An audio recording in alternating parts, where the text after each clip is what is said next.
గోపిక ఓర్ని ఏంటి వేషం ఇవరిదాకానేమో రెడీ కాపోవాలంటే ఎటు పోయేడుంది బయట పోయేడుందా ఉట్టి కొట్టేడుందా అంటే మరి ఇప్పుడు ఎందుకు ఈ వేషం కట్టినావు అక్క నేనేట్లున్నా సూపర్ ఉన్నావు చెల్లె అచ్చా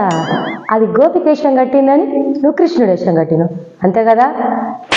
నువ్వు నీ వేషాలు ఏం పర్లేదు నేను కృష్ణుడి కదా ఏం పట్టుకో గోపిక గోపిక గోపిక నువ్వు కృష్ణుడు వేషం వేసినావు సూపర్ ఉన్నావు గోపిక కోసం ఈ కృష్ణుడు అక్క ఇస్తుంది ఏం కదా ఈ కృష్ణుడు ఏం పట్టించుకోలేదు ఈరోజు